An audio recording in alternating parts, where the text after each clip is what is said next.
Hello, it's Nadine here, and I'm here with this week's episode of Life, Health, and the Universe. And I'm joined by my guest this week, Victoria Kabilski. Welcome, Victoria. It's great to have you here. So let me do my intro. So Victoria, you're a Director of Aromatherapy Clinic, which is an Australian family-owned business that produces original essential oil blends and skincare, natural skincare, right? So that's what we're essentially going to talk about today. Oh, that wasn't even deliberate, but there we go. I'm going to do a quick things I think I know about you. We're looking forward to getting to know all about you and about what you're doing. But, it's nice to know the face behind a brand. And know a little bit about your story. So I'm really looking forward to getting stuck in and hearing all about you. Here are some things I think I know about you from my little bit of investigation work. So you work with your family, as I mentioned, and you're the director of a business where you work with your mum and dad, and that's based in Sydney, where you live. You like cats and crochet and tea. Yes, very much. You just lost your little fighter fish, which is a bit sad. I feel for you. I've had a few of those in my time. They've got heaps of personality. They're the cats of the fish world. They're the cats of the fish world. I like it. You've got a YouTube channel called Positivity. I don't know how long you've been doing that for, and I don't know if you want to talk about that or not, because we're here to talk about another branch of your health and wellness advocacy, shall we say, because you are a health and wellness advocate. And let's get stuck in. But before we do, tell us a little bit about yourself from your perspective, and what do you want us to know about you? Well, I've always been interested in health and biology, so I go out of my way to read research papers about biology and health related things. So I love to talk about these things. Yeah, my YouTube channel, it's fallen by the wayside while I'm taking on this family business with the aromatherapy, but I've always been passionate about talking about health and how we can live our best, healthiest life, and more of a natural spin on everything. So my parents raised me in a household where we're gravitated towards natural therapies and away from synthetic chemicals and all those things. So it was kind of natural that my dad fell into aromatherapy. He's the certified aromatherapist and he's taught me everything I know. So I just, ever since I was in high school, I used to read the textbooks that Dad had on aromatherapy, and I was very interested in it. But I wanted to be a scientist. I went to uni and I studied microbiology. So in my past life, I was a microbiologist. And my dad he'd always say to me, one day you'll take over the family business. And I said, no, I'm going to be a scientist, Dad. Bye. But one day I pivoted and decided to quit my job in the lab, and I came back home and I've taken over the aromatherapy business, and I'm absolutely loving it. It's so rewarding, and I can see how much these products, the aromatherapy oils, they really help people, and it can take minutes for people to see a relief in their symptoms. I've got actually a story. I don't know if you wanted me to go into that yet, or we'll save it for a little bit down the track, but we definitely want to hear some stories for sure. Awesome. All right. Well, yeah. So yeah, I've ticked the science career off my bucket list, and I've just gone wholeheartedly into the aromatherapy and essential oil business. And yeah, I'm loving it. Loving every minute. Yeah, great. Well, that's so good. And we're going to talk all about it. So how long have you been working with your parents? Only since the start of this year. Okay. So it's been almost a year now. And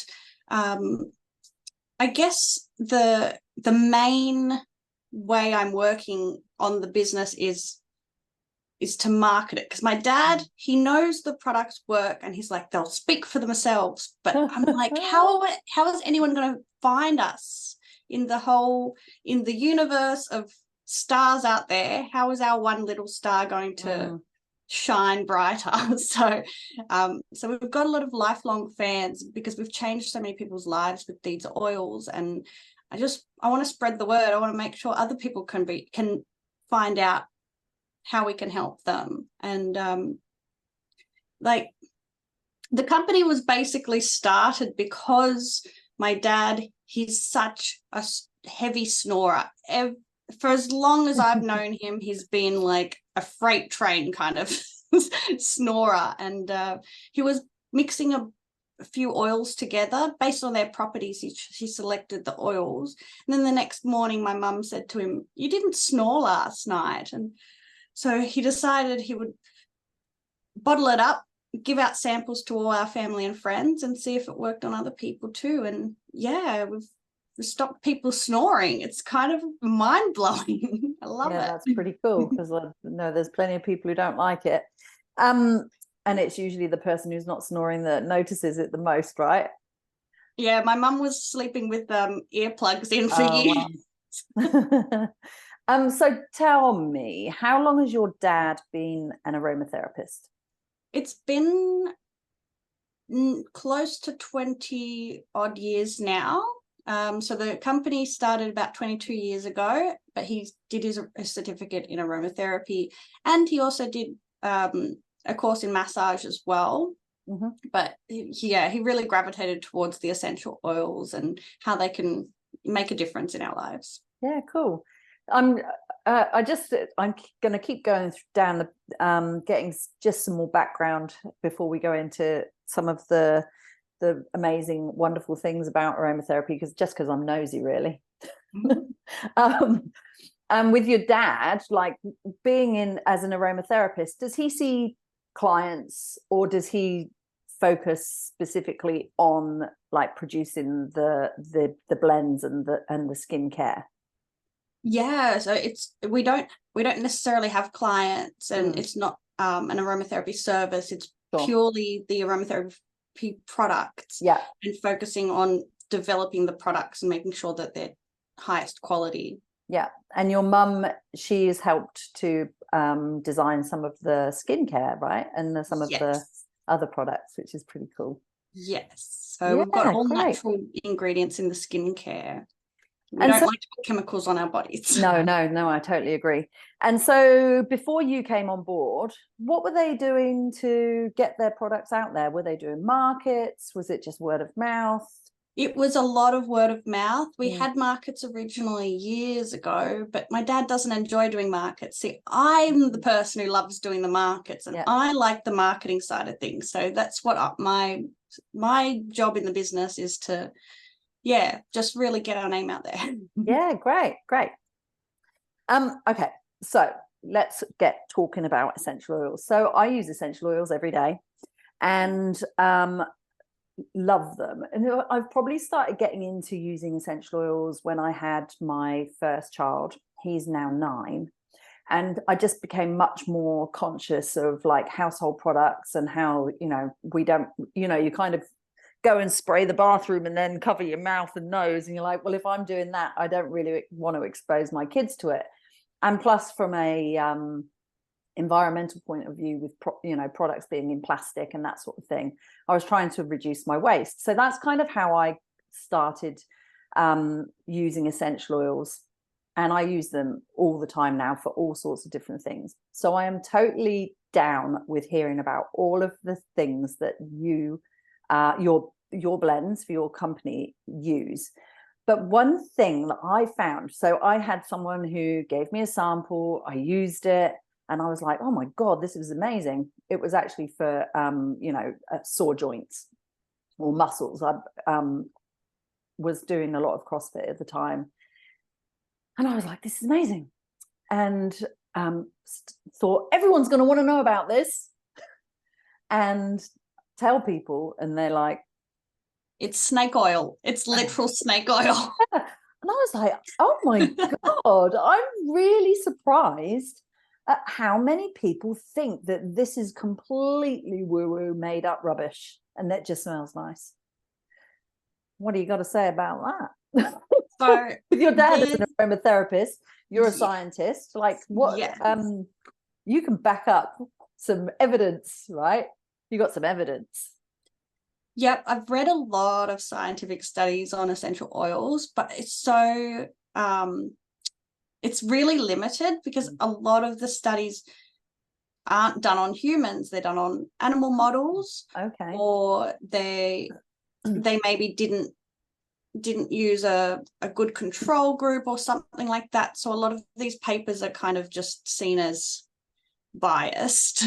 But there are a lot that do show for example, there are certain oils that regulate the white blood cell response, like our immune response, inflammatory response. And those are the papers you really want to focus on. But they're all different.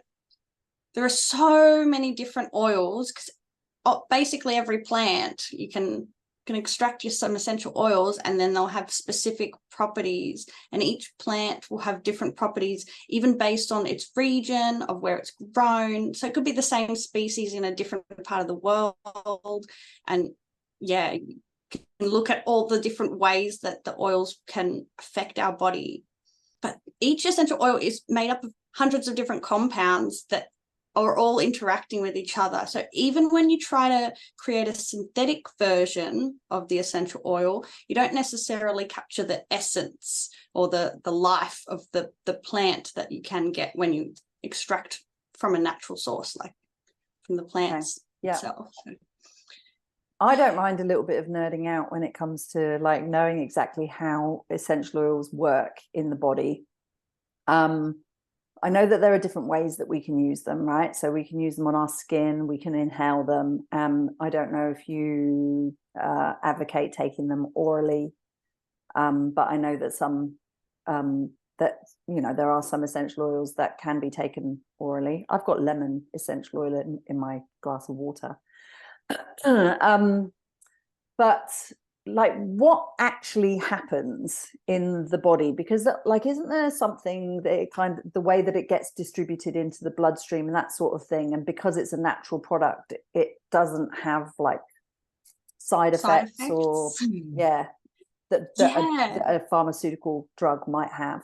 Exactly. And we can actually test. There are some studies that do measure the amount of essential oil in the bloodstream after application or inhalation. Well, mostly at least for our products, we recommend applying to the skin directly. Okay.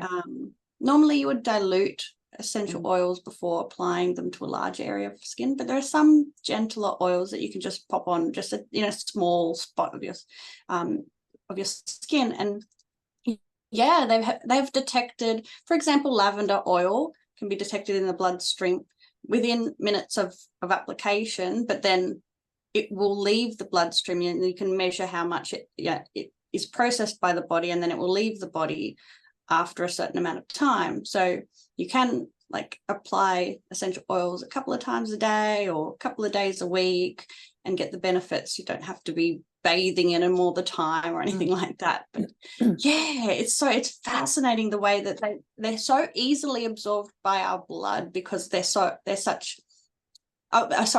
by our skin into our bloodstream, because they're so they're volatile. You can breathe them in. They would enter your body in different ways. Fascinating. And one of the things that I think heard about them is because they come from a plant, they're natural. The way that our body responds to them is natural as well, and so hence that kind of leaving the body. What about like, they say that lots of things get processed through the liver, like I'm not saying that essential oils are toxins, they're not, on the contrary, but when we have things that go through our bloodstream, they get processed in the liver. Do you know anything about that? And like compared to an artificial drug or a toxic product, how the body processes essential oils? It's processed much the same way. Okay. You're correct. The liver literally will process anything that goes through our body. Right. So whether it be natural or synthetic, and we can detect the liver's activity on essential oils. I've read a few papers about that too. So it's more there's less risk of side effects with the natural therapies. That's for sure. Mm-hmm. Cool. Now you're a microbiologist. And I want to know what that is, because again, I'm nosy, but also like, is there an opportunity for you to translate that profession into the aromatherapy side of things? Definitely. Yeah. So microbiology is the study of small living things, so fungi, bacteria, viruses. Okay. And most essential oils have been found to have antimicrobial activity, so antibacterial, antifungal, antiviral. There are that we've studied quite a few of especially the antiviral during the COVID era. We tested our oils to make sure that they were actually combating viruses as well as bacteria and fungi. And it's fascinating because if you think about it, the essential oils are the part of the plant that the plant uses as their immune system. So their protection. They don't want to be infected by bacteria and fungi. They need to somehow combat that. They can't just run away or take antibiotics. So the plants do use essential oils as their own therapies. Yeah. So are you did you do any of your own like in-house experiments? Have you done any kind of like, put some mold in a dish and put some essential oils with it and see what happens, kind of thing?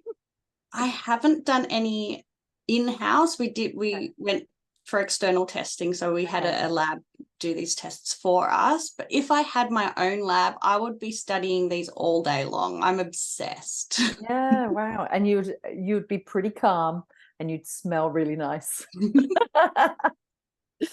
All right. I'm just looking at my lists. Okay. So one thing I am keen to hear about. So my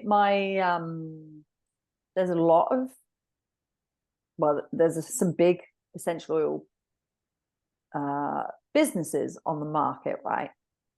How has that impacted or affected it or not your business? Has it been for good or bad, or doesn't make any difference? Like, and what do you think of those bigger organizations? You don't have to say it. We're not going to mention any names. It's just like generalizing. Well, I'm glad that those big companies have brought people, like introduced people to essential oils so that they're more accessible now, and you see them more often these days.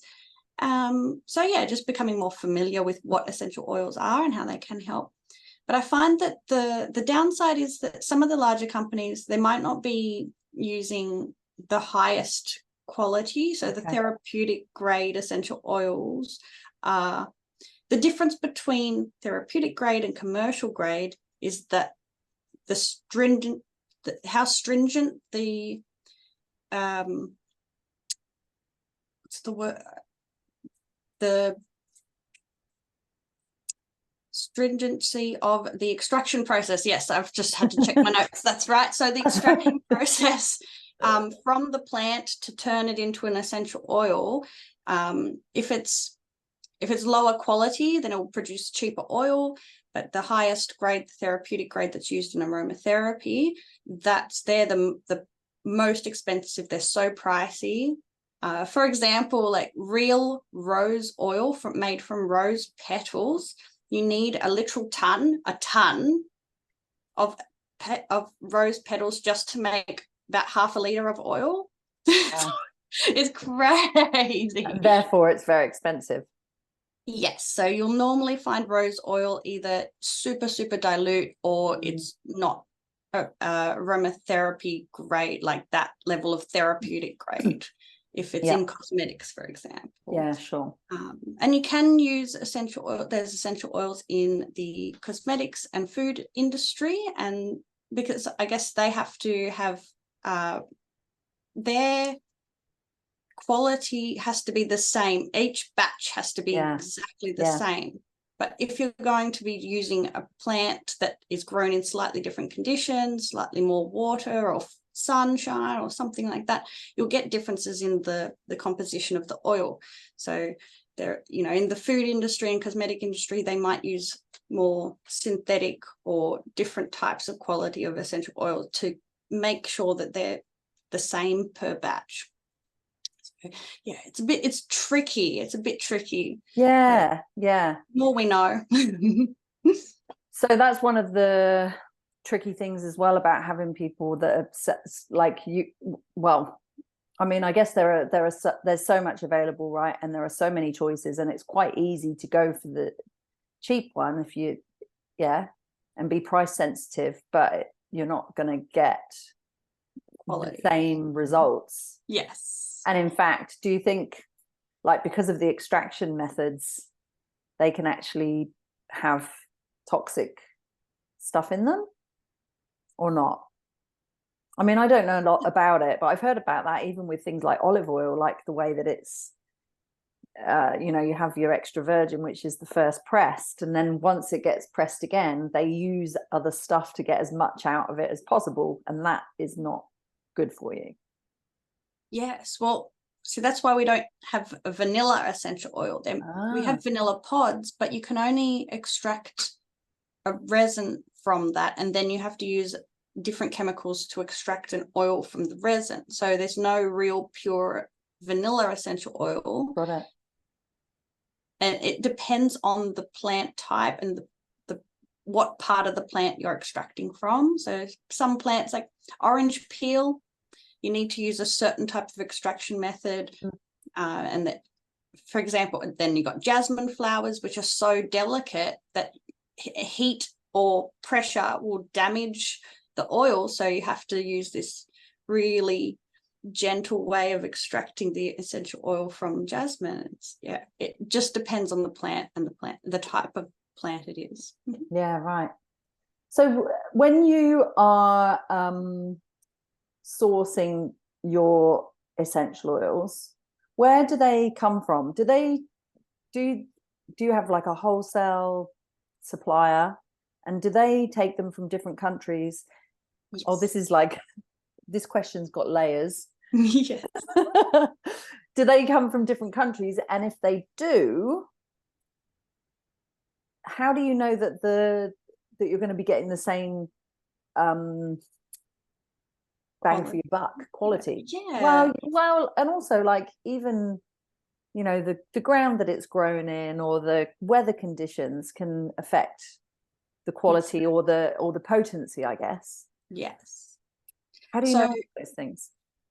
We do buy wholesale oils, right? And our wholesaler that we select, we make sure that they're doing the quality and purity checks on all their oils. So we only go through reputable suppliers. And some of the oils are imported from overseas because the plants, they grow in a certain region, but we do source a lot of our oils from Australia. You know, you've got eucalyptus oil. It's the best. Yeah. We're so lucky here in Australia. We've got such amazing plants we can source from. What other ones? Well, obviously tea tree as well. Tea tree, all the melaleucas and all that. Oh, yeah. Yeah. Except for Australian lavender is apparently really, really expensive, and it's not I guess there must be less plantations available or something like that. But we source our lavender from overseas, but we make sure that we get the same species, the same type, so it's the same. Every batch is as similar as possible. Yeah. And so when you are making your products, and we're going to talk about some of the blends and stuff and let you sort of take us through some of those things. But when you're making them, have you got a factory, or are you making them in a like a small, I don't know, like, do you make them at home? Sounds like you Yeah. probably do. Yeah. My dad, he makes everything from home. Wow. And he always told me, when he makes the oils, when he blends them together, he does it with good intentions. Like, he puts his positive spirit into the oil as well. So it's very much a small family business made with heart. Oh, that's beautiful. That's nice. And what about the skincare? Is that all made at home as well? Yeah, Mum and I were making a fresh batch of skincare the other day. Oh, So cool. yes, got a So few. how much would you make in one go? I make Or do you really make small it batches. for orders? Like, Normally I do it to order, but because I've got a mm, market coming up, I thought, oh oh, yeah, I need to get some stock ready. So but I keep them really small batches and yeah, make sure everything's the best quality that I can get it to. yeah, great. And does it have like a shelf life? Yeah. So, okay. Some of the products have a longer shelf life than others, depending on which oils and ingredients are in there. So, like, oils don't necessarily, essential oils don't really go off, but they may oxidize, or if they're exposed to sunlight and air, Yeah. they might change in composition slightly. But we make sure that the way we store all of our products and oils are, for like we try to get the best shelf life as possible, Mm. because we know how they're affected, how each oil is affected by different Environments. my words. That's okay. I get that sometimes as well. And it's like, that's such an easy word. And as soon as the record button's off, it's like, I can remember it again. So that's okay. Environments. Yeah. Yeah. So like, would you put skincare in the fridge or not really? I've never needed to, Okay. but that's a pretty good idea. I mean, it can be. It depends. I think, like, if you're living in the tropics, it's probably a good idea. But if you're living in Melbourne, then you don't really need to. That kind of thing. Yeah, sure. Okay. So we've heard a bit about all of the things. Now let's get into some of the wonderful actual blends and products that you make, because I've watched some of your Instagram live videos where you're educating people about the products and how to use them, which is really great, really helpful. And there are so many different ways that we can use essential oils that can replace well, you can replace your natural you can replace your skincare products with natural products. And when we know that there is that transdermal, like that we're absorbing stuff through our skin into our bloodstream, and also when we smell the things that we're using on our skin, it kind of makes sense to use natural products as much as possible, especially, this is me going on a little bit of a rant or tangent, especially because we're exposed to so many toxins in our everyday life, right? The more we can kind of take control of areas of our life, like skincare, cleaning products, we're exposed to environmental toxins all the time. The food we, pesticides, additives, preservatives, all of those things, and they all build up. And so we might be going, oh yeah, but a little bit of moisturizer is not going to hurt, or a hay fever tablet every now and then, it's all right. And yeah, maybe if it was on its own, it would be not as bad. But because we've got all of this buildup of different things, if we can take Compounds. control of some of these things that, like the products that you're making, it can have a really important impact on our health. And I think that that's something to really bear in mind. It's not just like it smells nice and it's going to fix my hay fever or whatever it is you're going to tell us about. But it's like you're actually proactively doing something for your health when you use these things. So that was my little go off on one. Tell us about some of your blends. Some of the I have no idea how many you've got. I didn't go that deep when I was doing my investigative work. I was more interested in your crocheting cats. I'm not more interested, but like I do like finding those things out. What blends do you have? What are your best sellers like? And you mentioned a story that you wanted to tell us about something that had happened recently. So over to you. Well, I could start with the anti-snoring blend. Mm-hmm. And like I said earlier, we've tried it out on so many different people. So all of our blends we tested on multiple people, different types of people before we turned it into a product. So we made sure that they definitely work. And with the anti-snoring blend, basically it's just pure undiluted essential oils. Oh, wow. And we sell them in a 10 ml bottle, which because you only use a few drops per night, lasts a few months. Mm-hmm. And it works by it prevents that muscle at the back of your throat from collapsing when you fall asleep. So I don't know if you notice this happens, but sometimes when you like snore yourself awake, you kind of like feel that muscle has relaxed and it's blocking the airway a little bit too. So in sleep apnea, that's what causes the obstructive sleep apnea. It's that muscle blocking that airway. So this oil, the combination of oils mixed together into what we call a blend, that it keeps that muscle taut so that it's not blocking the airway and it's not vibrating, causing that snoring noise when you fall asleep. And we've had some.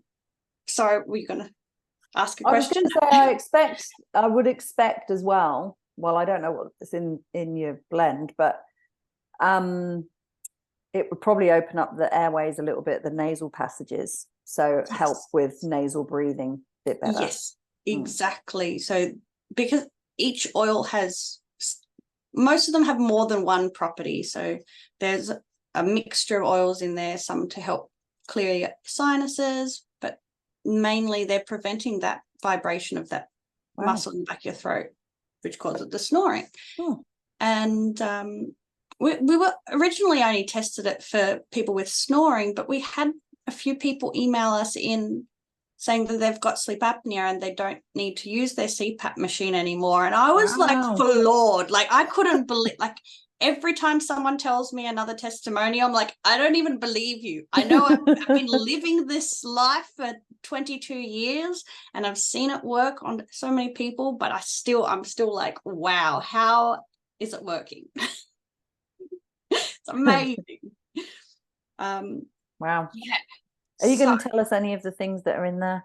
You don't have to tell us the complete thing. Oh, yes. Where's my ingredients list?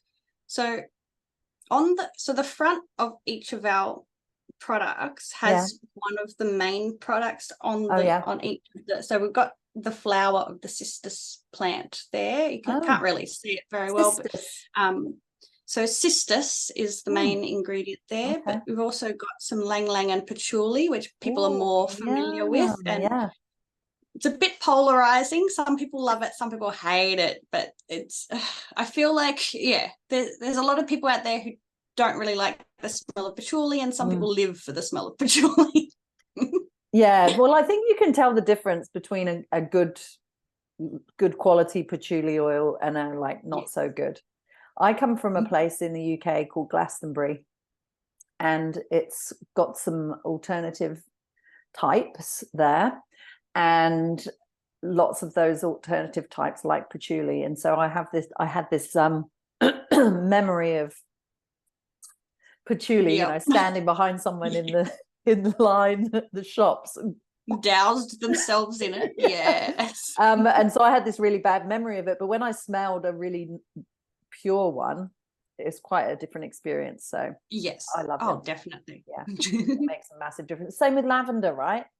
Lavender, Yeah. before I smelled good lavender oil, I was just like toilet spray, that was kind of what Yeah. lavender, and like grannies.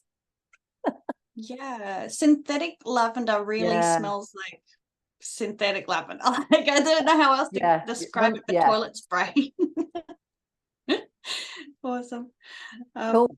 Well, And snoring. What other ones have you got that are but the other one, my standouts? personal favorite is the immune booster. Ooh. So when I was growing up, my mum would be sneezing and blowing her nose every single morning. I'd wake up to her with her trumpet nose, blowing her nose. So she suffered from hay fever for years and years. And this basically, I guess, fixed it. I mean, it's insane how well it works. But the main ingredients in here are frankincense and myrrh. Oh, So yeah, if the three wise men were giving frankincense and myrrh to Jesus, there was probably a reason for it. So yeah. turns out that frankincense is one of those main oils that regulate the immune response in our body. So Okay. yeah, so if it's overreactive, like in allergies, gotta rein it Yeah. in. So, how did she use it? Did she smell it out the bottle, put it on a hanky? What was the way that she? That one, we suggest you only apply it to your feet, because the oils in there, they're quite powerful and Yeah. they can potentially irritate the skin. Okay. The skin on your feet is thicker than the rest of your body. So yeah, pop it on. If I've got a cold or flu, I pop it on twice a day, and then by the next day I'm feeling better already. Like, it's crazy how fast it works. That's cool. So it doesn't. So it's not like something that you have to use to try and prevent a cold or I flu, successfully avoided, back when I was a microbiologist working in the lab.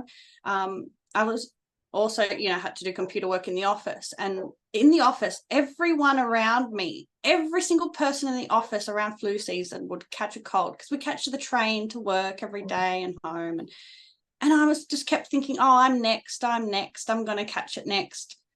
But I decided to use the immune booster as a preventative, and I never got sick. I just skipped flu season entirely for a good few years there while I was working. Wow. Yeah, it was crazy. And so you mentioned hay fever for this particular oil blend as well. Is that what you would recommend for people with hay fever? Yeah, the immune booster. Well, anyone with allergies, so even eczema, that is like, so some people have a type of eczema that's related to an immune response, an overactive immune system. Okay. So the immune booster can help with, allergy related Would they put that on their feet as well for that? Yeah. Oh, Yeah. wow. Because the way it absorbs into the body, Yeah. and then it's transported through the body through our bloodstream and our lymphatic system as well. So. Yeah. So you wouldn't put it straight onto a aggravated skin.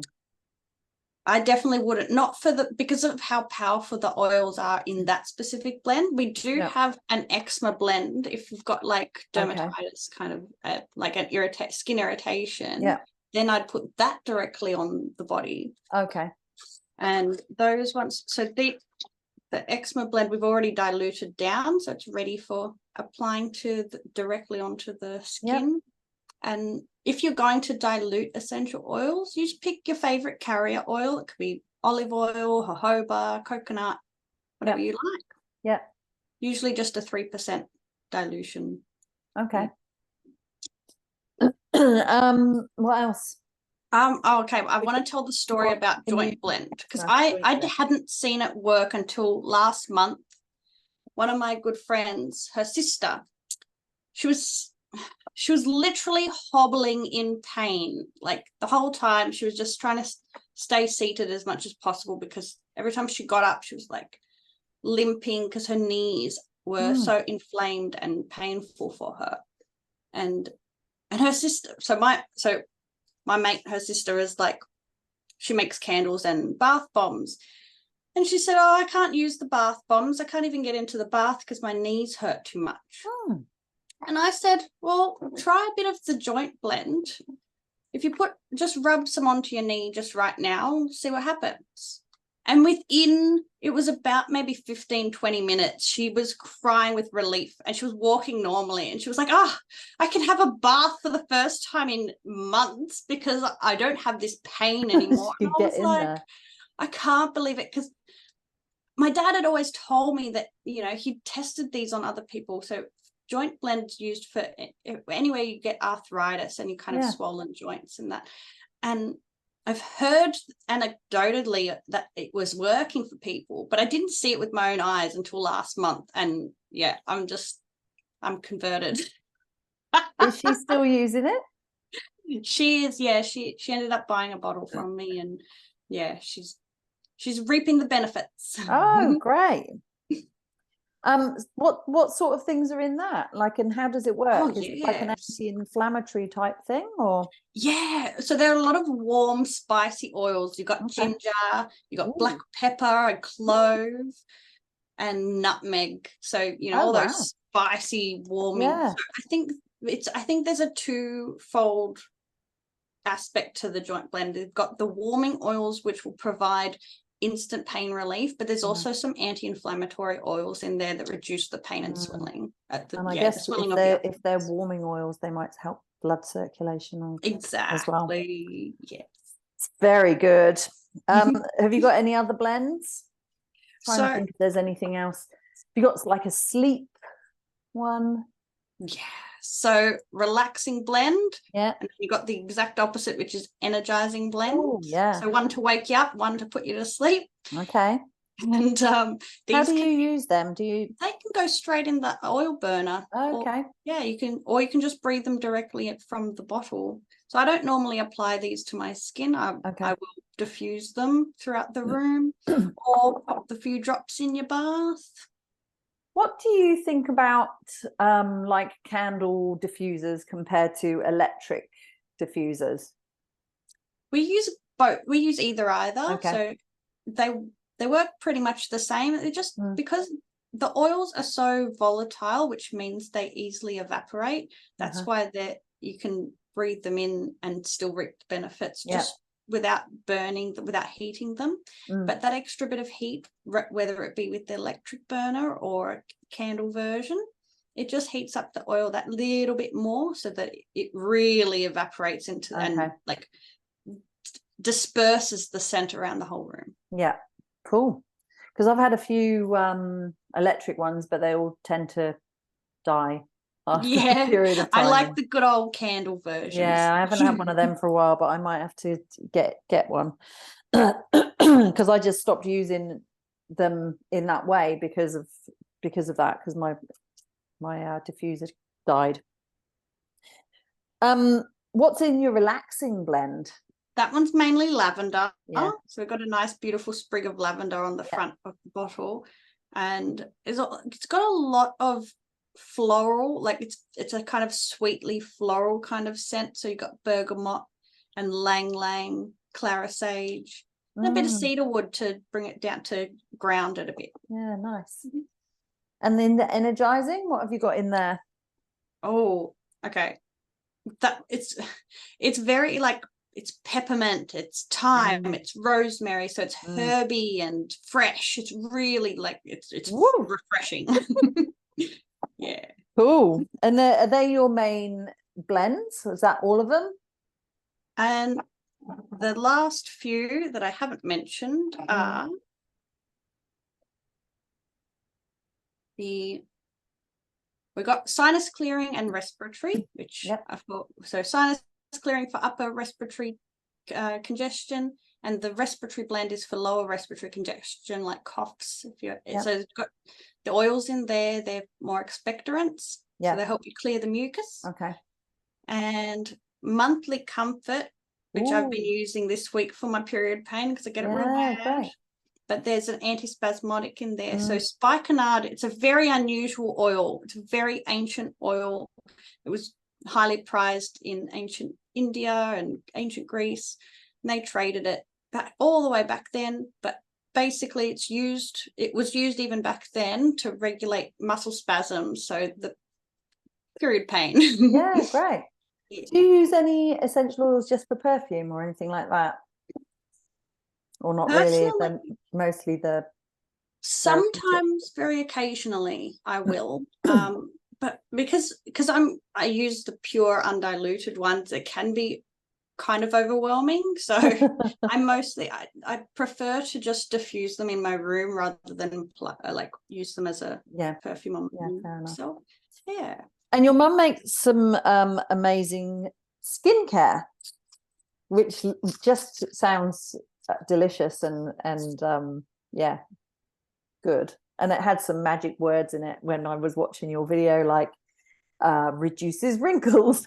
I was like, Well, that's why. Okay, we purposely put vitamins in there to reduce wrinkles and prevent wrinkles as well. So, yep. like vitamin E, vitamin A, and provitamin B5, they're all in our hand and nail lotions. So, literally every time you apply, you're just improving your skin every time. It's not just to make your skin feel soft or yeah, it's actually you get all the other benefits too. Get all the other benefits, yeah. Yeah. So she does hand and nail cream. There's a foot lotion. We got the peppermint foot lotion, yeah. which is really refreshing after a long day. If you're standing up all day at work, put that in. It's not just for feet; it's for your legs as well. Because I get calf pain a lot, so I find that's really soothing for my calves. And then we've got our face mists as well. So I just use it as a hydrating toner after I wash my face. Then I spray some of this on, and then I pop some moisturizer on, and I'm ready to go. Did your mum make the moisturizer as well? Yeah. So well, we don't have a face moisturizer. Okay. But you're going to make them, aren't you? It's really tricky because different people have different skin types. Is that why? Yeah, but also a lot of ingredients can be comedogenic. They cause pimples. So I'm a pimply kind of person. So that's why I use the face mist, like a light moisturizer rather than a heavy moisturizer. Yeah, fair enough. Well, I don't mind so much about the wrinkles on my hands as I do the other ones on my face. Well, we don't actually realize how little we take care of the backs of our hands. It shows our age faster than a lot of the rest of it. I mean, like, because we forget to put sunscreen, or we wash the sunscreen off the back of our hands. So yeah, our hands age quite quickly. Yeah, I hid my hands. For those of you that don't watch this on YouTube and let's just listen, I hid my hands when she said that. So you can't tell how old I am. Cool, let me think. So we're heading towards almost 10 minutes to go. We've heard a lot about your products, which is great. I'm just looking at my notes. Here we go. So who's this for? How does someone get started? Like, how do they, like, what do you recommend? Do people come to you when they're like, they've tried everything else and nothing else is working? Like, or I've actually, we've had some emails come in from people who they've tried the anti-snoring blend after they tried literally everything else on the market. And there are so many things that don't work. There's so much literal snake oil out there that there are people that they'll try us as like almost a last resort, and which is a shame, pleasantly surprised. They're pleasantly surprised, but it's like, you should have just come to us first. So who's it for? One thing I was going to ask you about is with some of your blends, like, can people use them with their kids? There are So some, the immune booster yeah. one, sending your kids to school, want to kind of keep them from coming home with snot.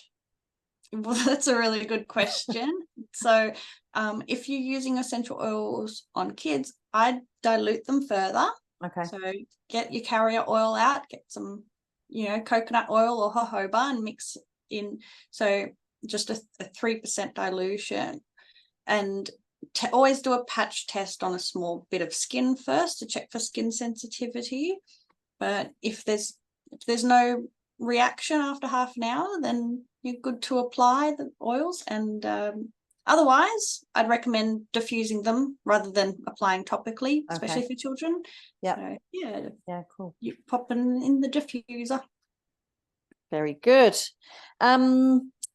So yeah, who are they for? They're for anyone, everyone, people who snore? Everyone, yes. If you've got really super ultra sensitive skin, then use with caution. Okay. But otherwise, just dilute them down if you've got sensitive skin. I'd recommend essential oils for everyone. You want to be a bit careful around using certain oils around pets because they can be super sensitive to oils. But if I'm going to apply some oils, for example, to my feet, the immune booster, then I'll put socks on and I'll make sure that the oils don't come in contact with my cat's sensitive nose because he loves to sniff everything. He's a sniffer. I'm going to go a little bit off on a tangent before we start. Well, I've still got a couple of other things that we can talk about, but what was I going to ask you? Damn it. What was a tangent? Another tangent. It's gone. Hopefully it will come back. But at the moment, so let's get back to your business and like you getting the word out there. That's one of the reasons that you've been on here. And I think that it's wonderful because people do, like, as I said, getting products and understanding why, we might choose an essential oil blend over a pharmaceutical drug or essential oil based natural skincare over something off the supermarket shelf. It does have health benefits, and I think that you will also get long-term benefits, right? Like your mum, she was using that blend for a period of time and it cleared up. It actually cleared up the issue that she was having. It wasn't like she had hay fever, she used the blend, and then when she stopped using the blend, she got hay fever again. Over a period of time, she's actually I think improved. That sometimes, like, if the condition does come back, then you just start using it again. Same with the anti-snoring blend. When it builds up in your system, if you use it daily for about a week, you've got enough in your system for you to be able to skip a day or two of application. So during peak springtime on a really windy day when the pollen is all up your nose, then maybe you might need to apply it then, but you can use it less. Over time, your symptoms will probably get less. I remember the thing that's coming back. It's coming back, the thing that I was going to ask you about. And it's just around that, you mentioned, and we get mixed messages, right? So we get the essential oils are really good. And then when you say you need to apply with caution, they're very strong, potent, people go, ooh, they're bad for you. Like with anything, you need to use them with guidance. So for example, because my dad is a trained professional as an aromatherapist, he's guiding us on how to apply them, how to use them, and he's already done the dilutions for the stronger blends, like the immune booster. It's already diluted in olive oil, so you don't have to dilute it further unless you've got extra sensitive skin and you get a reaction from it. But I wouldn't recommend you just go out and buy a bunch of essential oils and then just use them willy-nilly. It's more like you're using them under the guidance of a professional. Yeah, sure. Okay, so you've taken over as the front woman for your dad's business, as the director, right? And you're focusing on marketing, so you want to get the word out there more. And I think it's really, I know that you sell your products worldwide, or you have availability worldwide to ship, but you're an Australian business, right? And I think that it's really important that we get the word out there to, people, the locals, the local Aussies, about what you're doing. And yes, I agree that like some of those bigger brands that are out there, they're kind of getting the word out there. It reminded me of like when like big brands have expensive handbags and then someone buys a fake. It's not exactly the same, but the big brands, it's like, rather than being pissed off about it, they're actually like, well, they want the good thing, so it's kind of like free advertising, right? Almost. I guess that's a bit weird, but they're getting the word out, but we want to get the word out about you and what you're doing. What can we do to get the word out? Sorry, that was a bit all over the place. The best thing is word of mouth referrals. Because it's hard, right? It's like it is. It's so tough. But if you've experienced some relief, or if you've seen the benefits of essential oils, then tell others. Spread the word. And how can we find out more about your business in particular, Aromatherapy Clinic? We want to find out more about your products. We want to order some products. What is the best way to do that? Okay, so we've got my new website that I've recently built, but it's supposed to replace my dad's 20-year-old website, and I'm in the process of switching the domain over, getting the URL from his old website to my new one. But they're both up there at the moment, so if you do want to have a look, my new website is aromatherapy.clinic. Yep, and we'll put the link in the notes.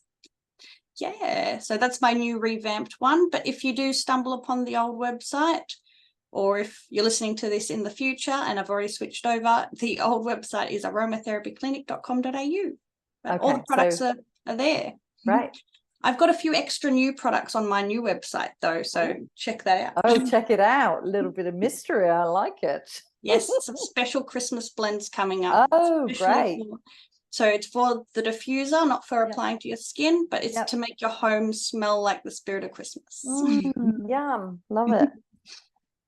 Anything you want to finish with? Anything you want to add before we close for the day? Okay. I've got a few tips for beginners to aromatherapy. Yeah, great.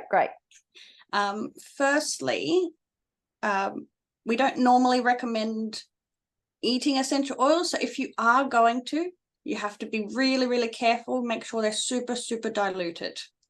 Don't ever try to eat it straight, or don't try to drip it into your mouth or anything like that. You want to dilute it like you do in your water. Make sure it's super dilute. And the second thing is never put essential oils near your eyes.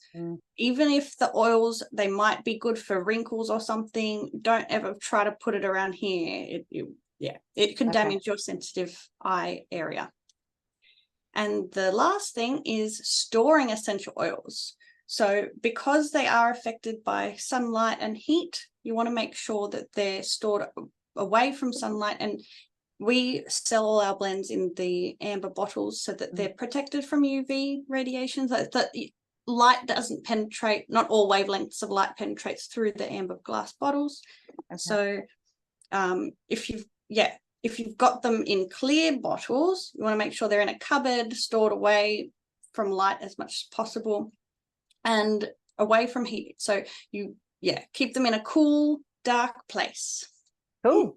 And just when you buy the blends from your website, do they come with instructions about how many times to apply, how to apply, and that sort of thing?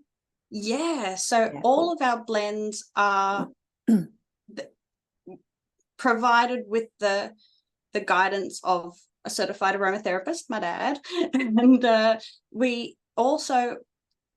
we have our contact information on the website. If you do have any extra questions about how to use them, you can just pop us an email and we'll help you out. Brilliant.